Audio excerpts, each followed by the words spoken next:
ready to meet the first award winner? Yeah? All right, good.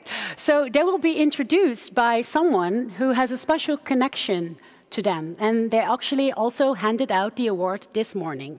And the first is a spoken word artist and a journalist who writes about, for example, a lot of things, but mainly about racism and LGBTI+ acceptance.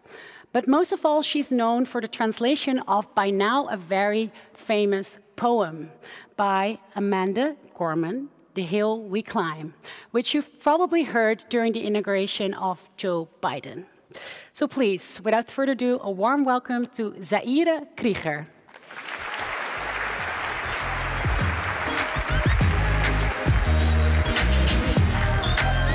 Hi, Zaïre. Hi, Amber. So you handed out this award this morning. Yes. And I saw that you were so proud. Yes. What is it that you admire so much about this laureate? So I was actually speaking with some of the students back there, and one of them said something that I think is very profound and very important. This is all very beautiful and very grand, but these people have made so many sacrifices behind the scenes, and that is what I am so proud of, the fact that they made these sacrifices, not knowing that they would win this award at all, but just for the sake of their people. So I'm super proud of Mai Khôi. Yeah, I saw that. So we're going to talk to her later. I want to shortly address the poem that you translated, because it is about many themes. But one of the themes is bravery. And I would like to ask, what kind of bravery do you think is important for us here in the Netherlands? A bravery that never underestimates the amount of change that is needed to keep us free.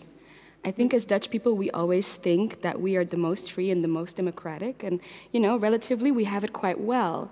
But I think that the younger generation knows that there is always a fight to fight. So never underestimate that. Never take no for an answer and question everything. That's the type of bravery I think we need. Yeah. Thank you. Never take anything for granted. Yes. No freedoms. Yes. All right, so before we ask her on stage, let's watch a short impression of the work of Mai Khôi.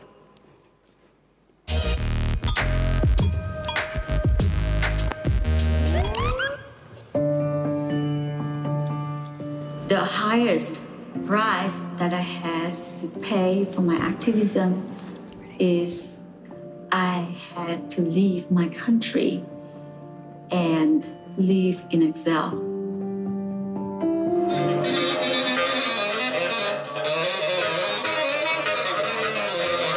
Vietnam, where I am from, journalists, activists, dissident artists are censored, jailed, even beaten for expressing their opinion. I created music and art to gather people, spread messages, give energy, and inspire people to keep fighting.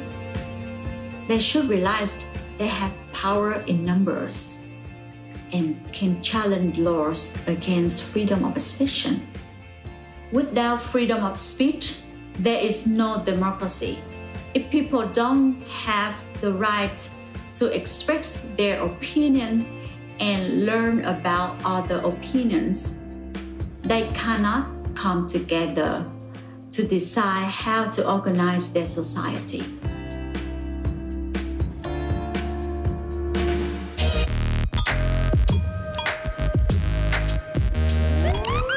As an artist, she is formally known as the Lady Gaga of Vietnam. She carried out a lot of campaigns for the freedom of speech, for example, about gender equality, violence against women, and sexual rights. Momentarily, she lives in exile in the USA, but that doesn't stop her from being an activist. Her voice still resonates. Please give a warm welcome to Mai Khôi.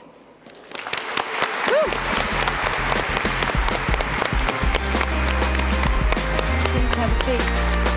Thank you. Yeah. There you go. Thank you very Welcome. much. So, how does it feel to wear this medal? I feel this medal so beautiful. A little bit heavy. A little bit heavy. Yeah, it looks heavy. Yes, and I really feel the honor when I wear it. I want to share the honor with all of my activist friends who are in jail now in Vietnam. Yeah, yeah. So speaking of Vietnam, the country that you are from, I think a lot of young Dutch people know the country as a very beautiful holiday destination. But please tell us, what are the rights that you fight for every day? What is wrong in your home country that we need to know of? Vietnam never had freedom of speech, freedom of expression. We never have freedom of movement, freedom of assembly. We don't have freedom at all. So it's very hard to become an activist in Vietnam.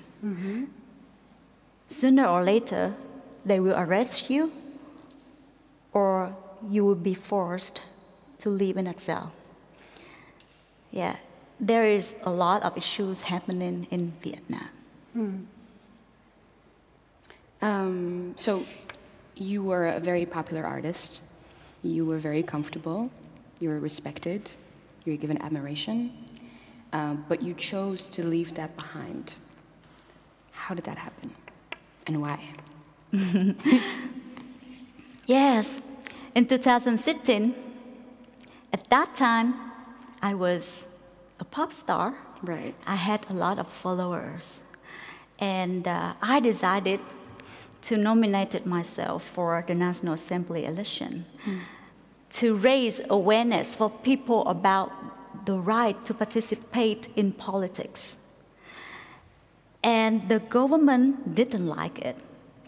I was not happy about that because I had a lot of followers and they afraid that maybe if people know about their rights, they will do something to change. Right. They don't like that. So the government started to watch me. How did you know that? How did you notice that they're watching you?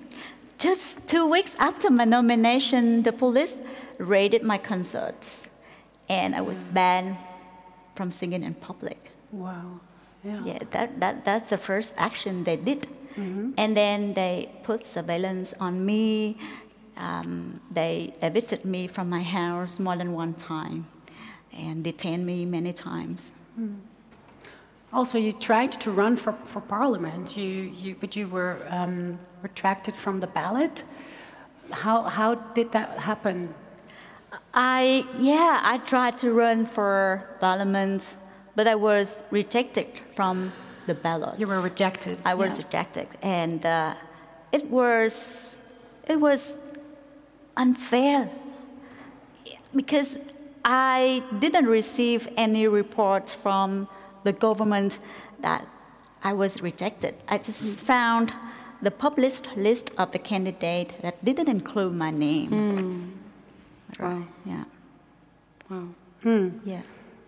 And I mean, you're an artist, Zaïre. Yes. Can you imagine what it must be like if before you want to publish what you write, or before you want to choose what you'd like to dress on stage, you have to ask the government for permission? I cannot imagine what that is like. No. And I think, I wonder if I would have the same bravery sometimes. I think we all like to think that we would, but I don't know if we actually would. No. I cannot answer the question of whether I would make the same decisions. I don't know. Yeah. Lucky you. That's really just it. I just got lucky in the place that I was born.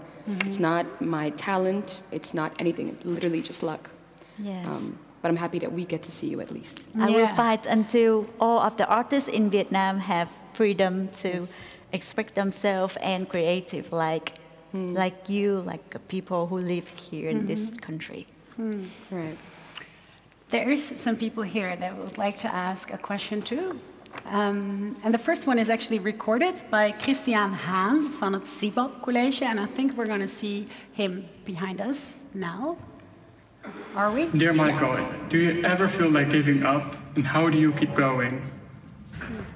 Oh, many times I felt like maybe I'm a bad activist because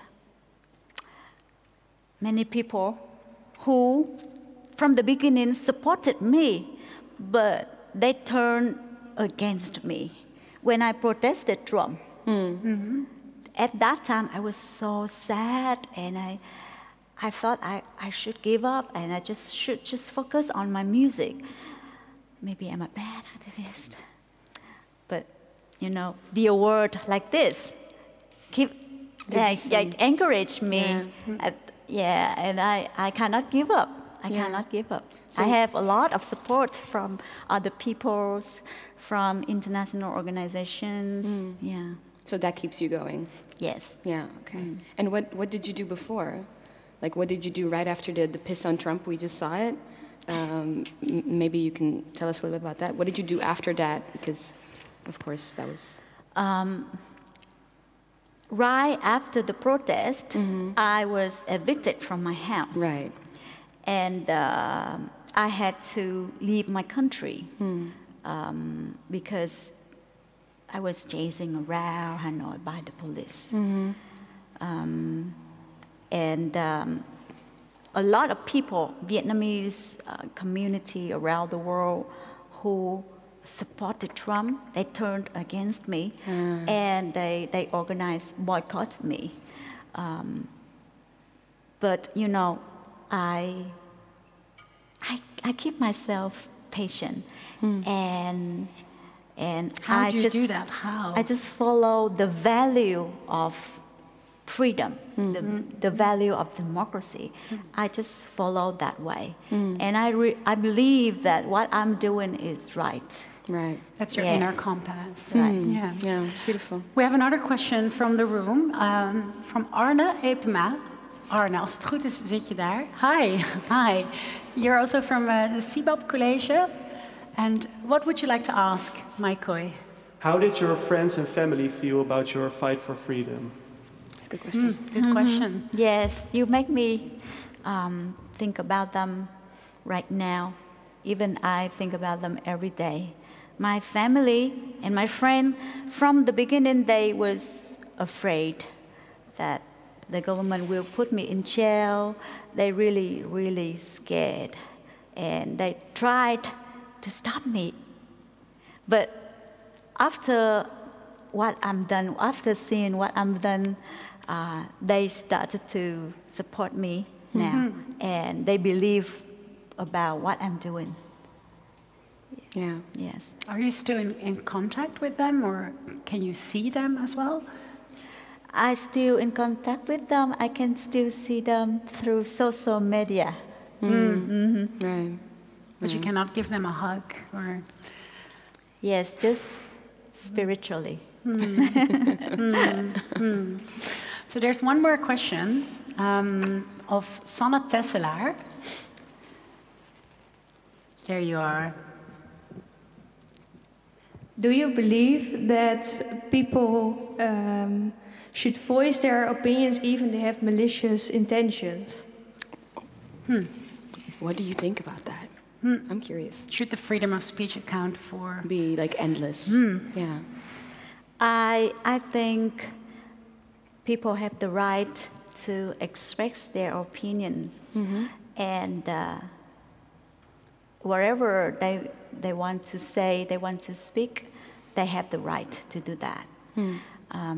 But I think we should use the right to do the right thing. Our right is there, but how do we use that right? That's the job we are doing now, raise awareness about their rights and the way to use the rights. Yeah. So be careful about the impact of your words. Yes, exactly. Yeah. Yes. Yeah. Well, I want to thank you a lot for this very intimate conversation and for sharing your work with us and everything that you do. Also, thank you to you, Zaïre Krieger, and for co-hosting today. And please, a big round of applause one more time for Mai Khôi. Thank you. Thank you. Thank you. Well done. Thank you, Val.